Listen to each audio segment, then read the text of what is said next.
Welcome to NucleCast, the official podcast of the ANWA Deterrence Center. Our host is Dr. Adam Lowther, co-founder and vice president for research at the National Institute for Deterrence Studies. The ANWA Deterrence Center is a 501c3 organization ensuring a broader understanding of the nation's strategic nuclear deterrent and its ongoing modernization. Thank you for listening and welcome to the show. The views of the host and the guests are their own. Welcome back to another great episode of NucleCast. Of course, I'm your host, Adam Lowther, and today we have Brigadier General retired Rob Spalding, Speedo, as he's affectionately known by most of us. And now that he's out of the Air Force, he is the CEO of a company called SEMPRE, which has an interesting 5G technology. And as you know, occasionally on NucleCast, if we come across a company that's developing a technology that has potential applications to the nuclear enterprise, we bring those companies on and we talk to them about it so that we can get a better sense of, not just what is the government doing, but who else out there in this, in small businesses and corporate America, besides the big defense contractors, are doing things that might be relevant, might be able to help the nuclear enterprise. Because, of course, we want to stay ahead of the Russians and the Chinese. With that, Speedo, thanks for joining us on NucleCast. Thanks. Great to be back. All right. So let's, the last time you were on, probably a year or so ago, you've written a couple of books on China, and you were at the embassy in China a while back.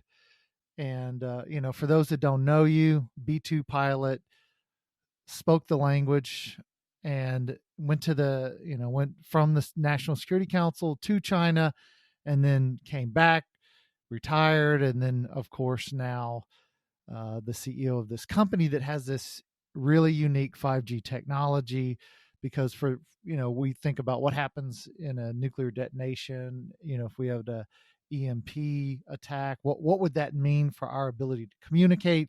And so you're addressing that. So tell us about the technology your company's developed and what it means, and then why it's relevant to the enterprise. Okay, well, let me start with why it's relevant. I think one of the things, so I was a captain. No, actually, I take that back.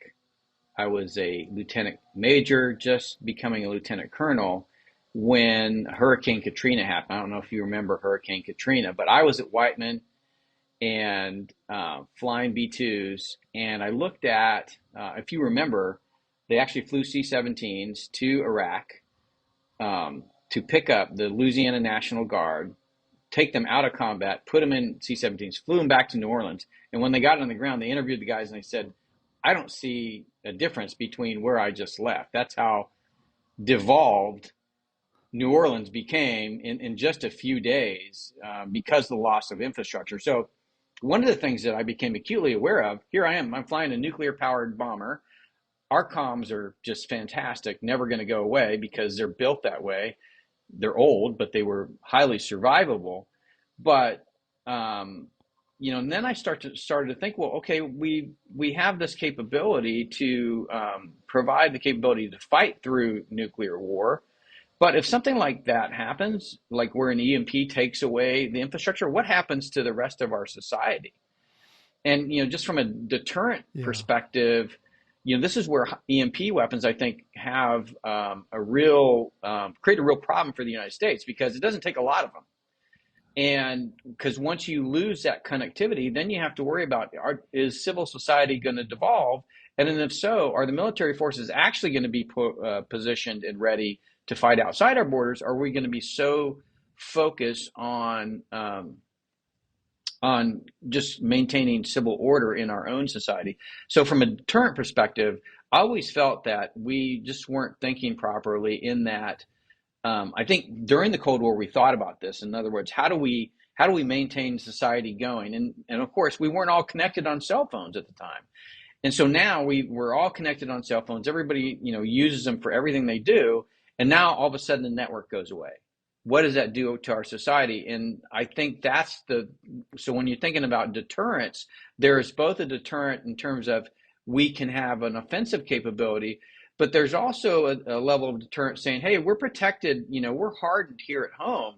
So if somebody tries to, use nuclear blackmail like in North Korea or Iran, not just Russia or China, we can say, okay, guess what? Our society is going to take that hit. We're going to be okay because we built resilient infrastructure.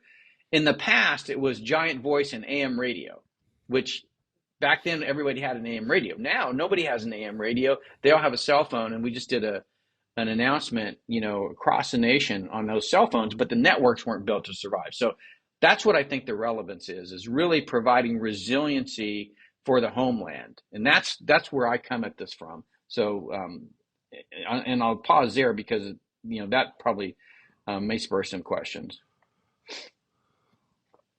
So if the idea is to keep the cell network up and running, do you see a broader problem? Because, the cell network's important because that's how we communicate. I mean, you're spot on there. But is there a much broader problem with having proper shielding? Because we always talk about how would an EMP propagate along the wires for, the electrical system and, elsewhere. And so if the power goes down, would your capability still be relevant?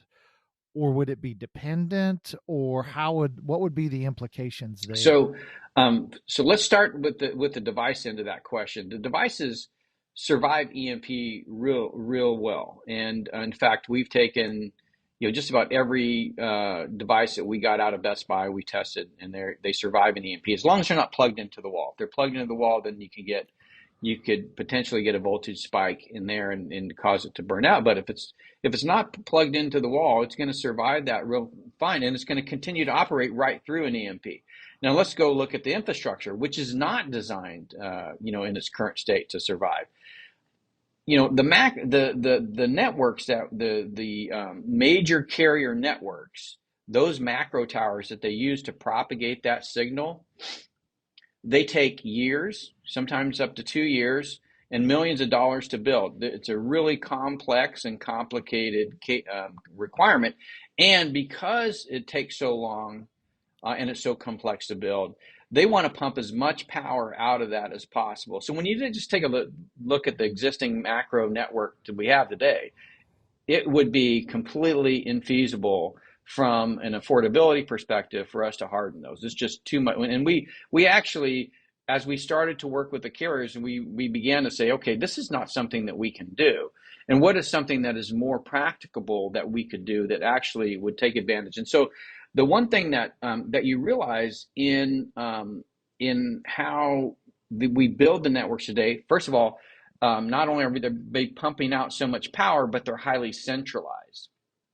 And that centralization of the network core, which is really the brains of a network, that's in a data center somewhere that is absolutely going to be affected if there's a power outage, or certainly the EMP will affect the equipment that's inside. And so, number one, you lose a brain to your network, which, as we saw in the Nashville bombing, that takes the whole network down because all the towers are basically stupid. Unless they're connected to the brain, they don't work. And so the way we believed that this could work is by taking that brain and hardening the shell that brain exists within, and then extending that brain to the local area. Now, you can't harden the macro tower, but it turns out you can harden 5G radios on the infrastructure side. They just can't be, pulling so much power and have such long cables. So you have to have lower power. So now what are we talking about? We're talking about a very decentralized, smaller system that has to be affordable enough that you can scale it so that, you can actually deploy it in plenty of areas where you need it. And so the problems that come from a technology standpoint that come into play are several. One is cooling. Servers today, so you need a data center, but servers today aren't designed to run at the same temperatures, extreme temperatures that cellular equipment's designed. So you have to actually create the engineering to allow for that kind of power and that kind of computing to be run at the edge in an area that's probably going to be out in the open to the elements in terms of outside. They're not in an air-conditioned data center. They're outside to the elements. That's how typical cellular equipment is deployed. The other is, okay, I'm going to send my data center out there. Now we have controls in the data center for people that can come in and what they can do, and everybody's got to be vetted. Well, you had to create a data center that didn't need people in it because it had to be scaled. It had to be decentralized. And so we had to automate all the functions of the data center and then make it so that if anybody tried to penetrate the wall, then we would know, and the data center itself could begin to protect itself from having a data spillage. So that's another one. And then finally, once you've done all that, then you can start to look at, can we harden it from EMP? And you can harden it from EMP, but it's going to look a little bit different than your standard macro tower. And in the end, what you have is a very decentralized architecture. And the beautiful thing about it is, because it's created in this way, it's kind of like a device.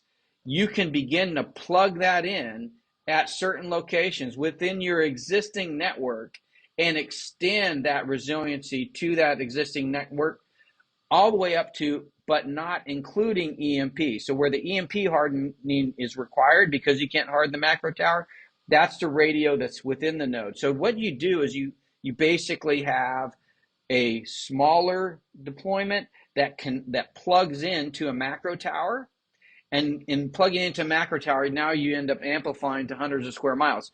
So over time, you can create a nationwide coverage that may shrink if you have an actual EMP, but you can protect all the vital areas, if that makes sense.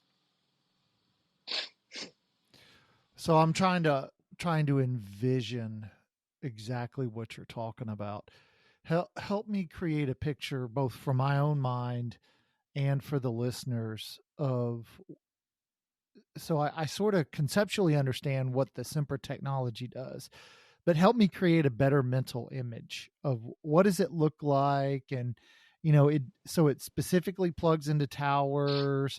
Give me some better better mental image. Well, we have different form factors. So one is about 6 feet tall, and it looks like it looks like a bullet that's standing on its base. It, kind of has a rounded top for, a satellite antenna, so that you can use satellite backhaul as a backup. So it kind of looks like a rounded bullet. And if you were to open it up, it would look like a standard data center inside. You would have all the pieces of a data center. And but that inside, that would be protected from people touching it. It would be protected from the elements, and it would be protected from EMP. So that's kind of how it looks like, in a kind of the big version. A smaller version that we have, it weighs about 300 pounds, and it looks like a box. For the best way to kind of envision it, it looks like a box on wheels. And the reason we put it on wheels is because one person can take handles and move it around like a wheelbarrow. The real, I think, game-changing thing about this is not just that this is hardened and that it's secure. It's that meaning you, Adam, could set this up. I could ship it to you right now. You don't need to know a thing about cellular. You don't need to know anything about a data center. I could ship it to you. You could plug it in, and within about 5 or 6 minutes, you'd have the ability to use your phone. And then over time, you could add applications or whatever to it, but it would be a device that you could basically connect your phone directly to. And that's what we do. You just basically deploy this device, and all of a sudden, it's like AT&T and Amazon showed up in a box, and you plug it in, and now your phone just works. Does that help? And then the way we plug it into the tower is pretty easy. We can shoot a laser over, like a laser link over to the tower, and have that laser link terminate in a fiber that goes into the tower itself, into the baseband units of the radio. That's one way. Or it can be just connected via fiber right to the baseband unit of the tower. So basically, you're just taking a wire and plug it into this device, and then you plug it into your macro tower, and now all of a sudden, this device provides you some amount of coverage, and then you're plugging into a macro tower that covers hundreds of square miles. That is really transformational. And so essentially, each one of these devices that are at the large, everybody's familiar with the big towers, and we know what they look like. We see them on the side of the road. You plug one of these units in, and then that tower is no longer susceptible No, to an that tower EMP. is. But because you have a node there Okay. locally, right? That node is not.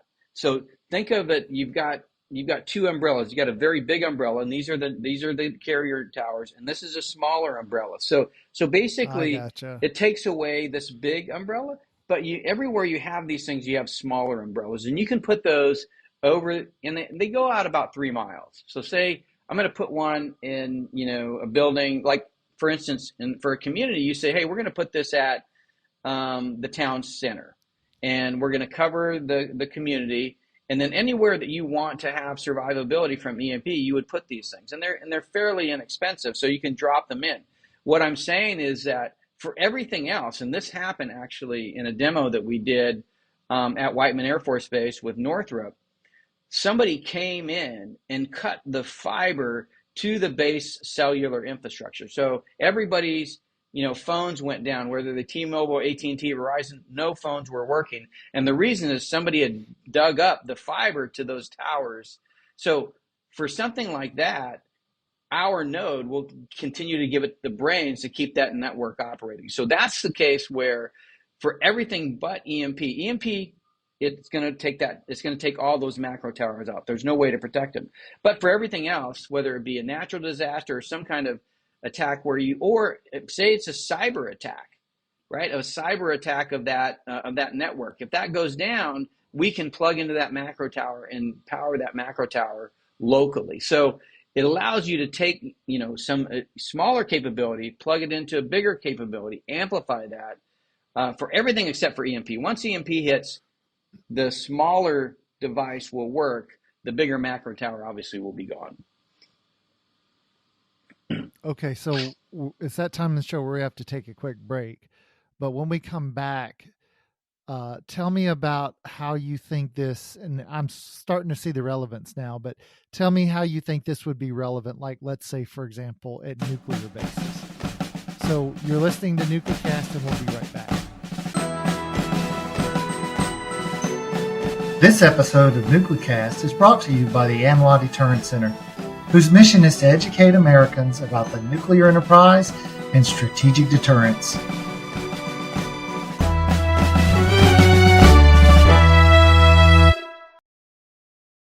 And we're back, and we're talking to Rob Spalding. He's the CEO of SEMPRE, and we're talking about a technology that is going to allow us to continue to communicate if EMP or something else takes out our cell networks.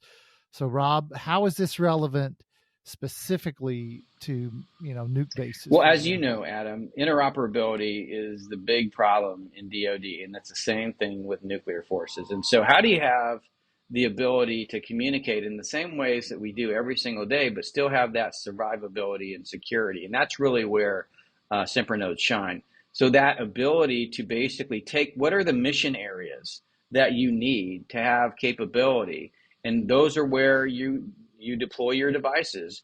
And everywhere you do, you have the resiliency and the security you need in a private sense that allows you to continue the mission. So let's take the example of the press release for the Northrop and Whiteman Air Force Base demo. What we were demonstrating there was an advanced flight line of the future application. So, you're maintaining an aircraft in Guam, and you need back shop support, back in Barksdale. You need to talk to some specialist back there. Okay, you need a secure connection, and you need a survivable connection. And so you would basically put one of these things near the flight line where you would be needing it. You would allow you to communicate, and would allow you to call back.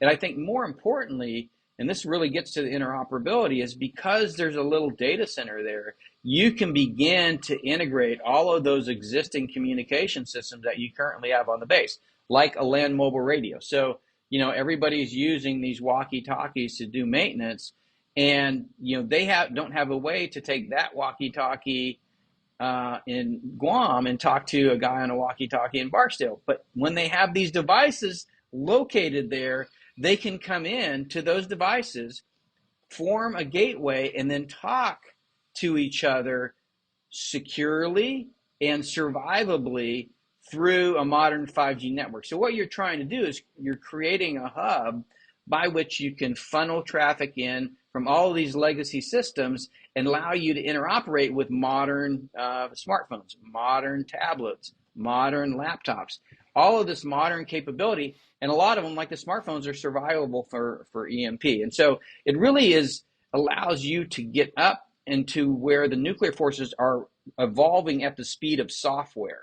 You're no longer having to be at the whim of some technology that was designed in the 50s or 60s, or even designed now that is going to be outdated in 10 years, because now you're on the same level as everybody else. You can embrace commercial off-the-shelf hardware and software into that environment. Obviously, it has to be TAA compliant. You don't want Chinese gear or whatever coming into that. But once you have these devices set up, you can start to integrate all these capabilities. And so all these things that I really wanted to have as a B2 crew member that I had at home, that I couldn't take to work, now that allows you to kind of work with those applications and that different kind of hardware like smartphones that really makes your job a lot more efficient and convenient. And furthermore, you can create secure connections so that the commanders or anybody else don't have to go to some special room to make a call.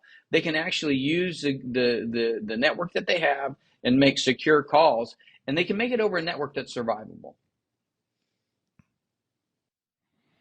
Yeah, that's because that's one of the big things that is I think a lot about NC3 Next, and wonder, how do we make this new NC3 system secure and survivable? Let me ask you a question about, one of the big things is that when we discuss NC3 is how as we move from sort of analog systems to digital systems, how do we ensure that, the Russians, the Chinese, the North Koreans don't get in those systems? Can you talk at all about sort of the security of the system, and how do we want to make sure we have access to it, and that, it's even after an EMP, but how do we know? Because I expect that the Russians and the Chinese are going to, we'll see cyber attacks on our logistics networks, on our comms networks, because they'll want us to be blind and deaf before they attack. So therefore, how is the SEMPRE, the bullet that you described, or this mobile unit, are they secure from hacking, or how secure are they? Or so we designed them according to the zero trust strategies within DDoS. So the zero trust framework, we designed it according to that. Remember, I talked about tamper. We actually had to develop a few technologies, because while our team had built like a single device, like a small server that had, could be tamper proof, and if you tried to open it up, it would zeroize things. But this is an entire data center, albeit small, and so we had to develop some technologies to be able to do that. And then the data center itself has to autonomously protect itself. And so our nodes can go for years, and if somebody tries to do something to them, they're not going to be able to get any of the data, even if they're powered off. Somebody was to try to get into them, you would basically lose your keys, and so you get a brick. And so I think that's the piece that really makes it, because you're right. We thought about this. You can't put a data center out in the open without enabling it to protect itself.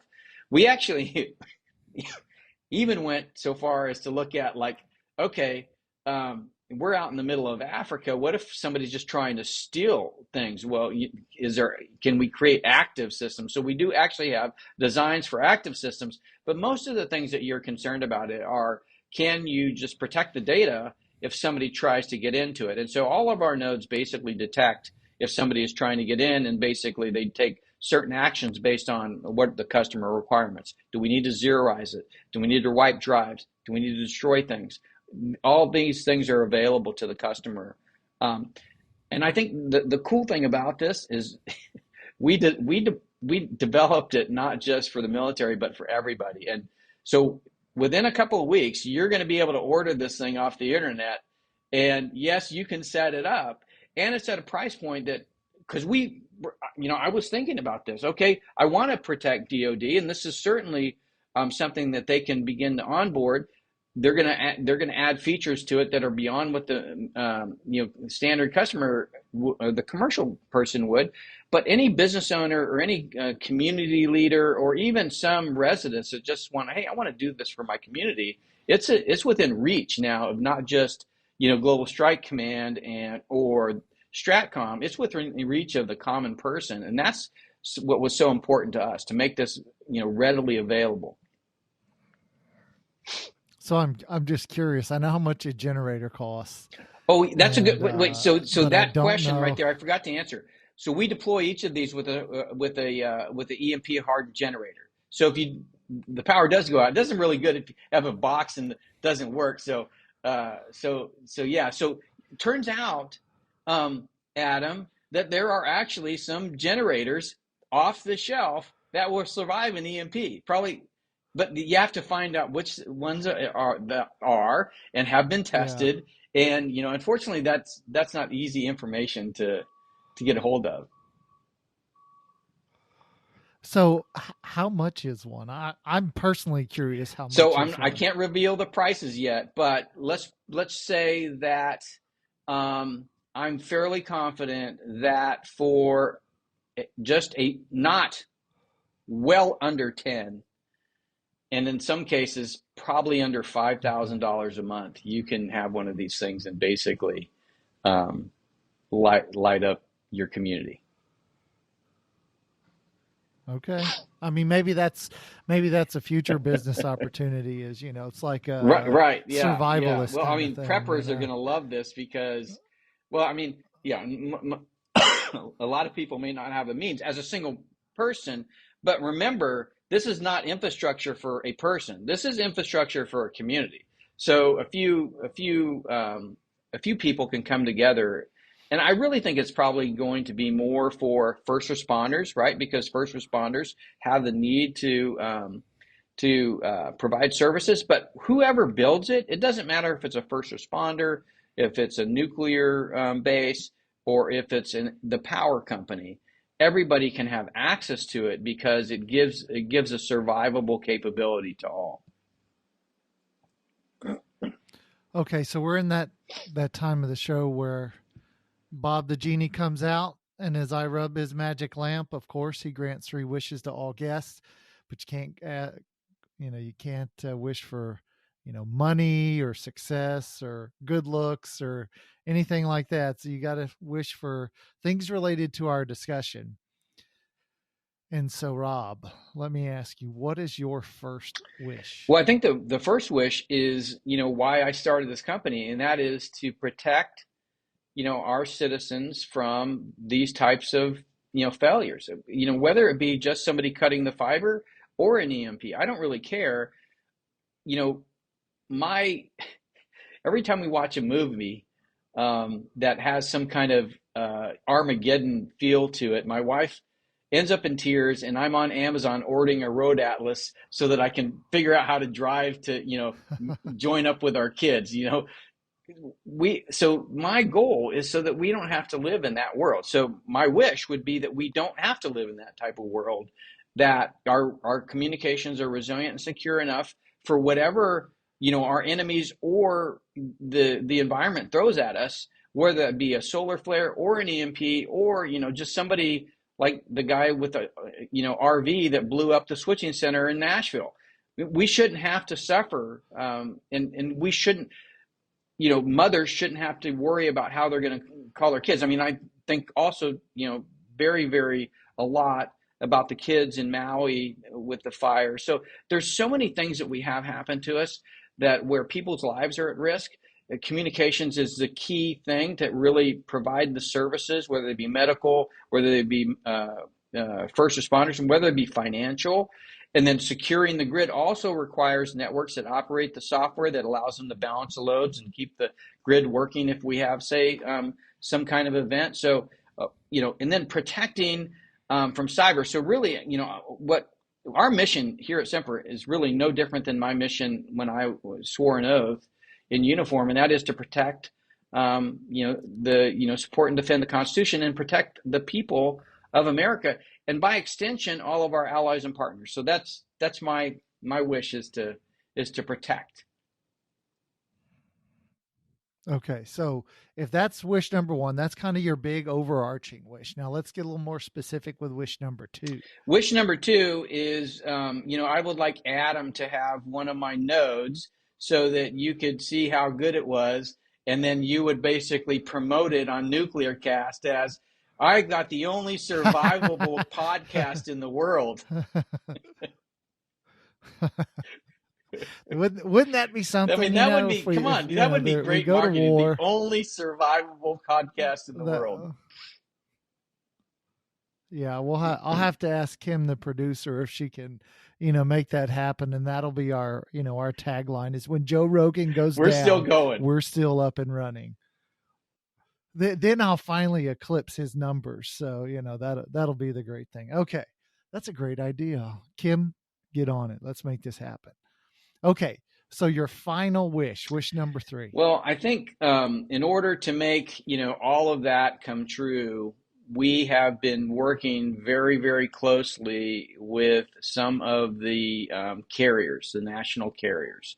And I think what would be nice is if one of the national carriers would recognize the value to their customers or of having survivable capability and basically decide on their own that this is something that they're really committed to doing, to being the only survivable national network in the world that was built for commercial customers, but now can support even the nuclear forces of the Department of Defense. So it would really be to join arms hand in hand with a commercial carrier that had the spectrum, that had the reach.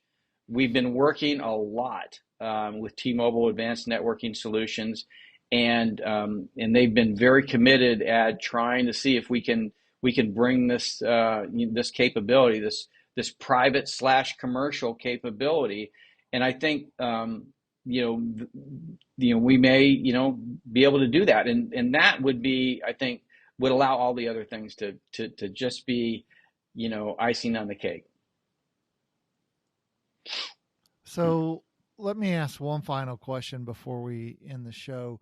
Do you see the capability as something that would be like on and working all the time, or is it something that, Katrina happens, a carrier or whomever comes in with these units, sets them up, gets them running, and within a very short amount of time restores capability, even though, let's say, the power's down for an extended period of time, but these SEMPRE capabilities are up and running. How do you foresee it?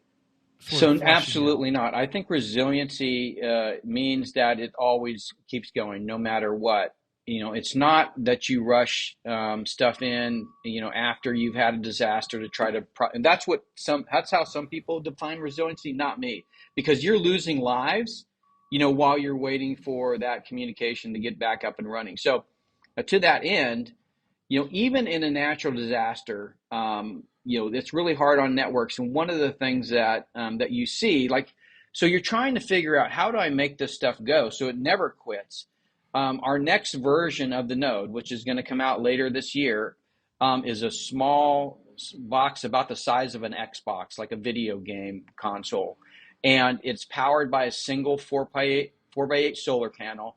And you can put this on a rooftop. So what you see every time there's a natural disaster, like a flood, you always see rooftops. So we can entirely deploy and operate off the grid on a rooftop with this final version, and so we can proliferate really, really broadly, and you never have to lose communications, even when everything else is down. This will continue to go, and I think that's a requirement in this day and age where we're at. People, this is how people get services, and you see people, through these things where they're painting signs on the roof, and and there's this, you remember Katrina, where they were going and they were making the X's and, hey, this house has been inspected. There's nobody here. There's no pets here. What we want is to have the capability to, you call and you get, you can direct them to exactly where you're at. And this is the type of life-saving services that we want to enable with our infrastructure, not 2 weeks or 3 weeks or 4 weeks when we can rush equipment in. I want to be able to say we can do that now. We can do it on the worst day, and we can continue to do it right through. Remember the Tom Hanks movie where he's got the robot and it's an EMP that took everything out. Like, we don't want that to happen. We want you to continue to be able to have the society go, even if we take a step back. If we lose the grid, it's going to take, because it takes 2 to 3 years to manufacture those large transformers, it's going to take a couple of years to get the grid back up in its current format. So we can still survive if we have communications, because we can get services to people. We can make them feel okay. But what we can't do is, once you lose communications, you really lose the ability to provide civil society. And as we saw in Hurricane Katrina, it breaks down super, super fast. Yeah, it's a good point. All right. Brigadier General Retired Rob Spalding, CEO of SEMPRE. Thanks for joining us on NucleCast. And thanks to you, the listeners, for joining us on this episode. And if you have a company that you think has an innovative capability that you would like us to talk to their folks and see if there would be an opportunity for a good NucleCast episode, of course, reach out to Kim and let us know. And thanks for listening to this episode, and we'll see you next time. Another interesting discussion with Speedo.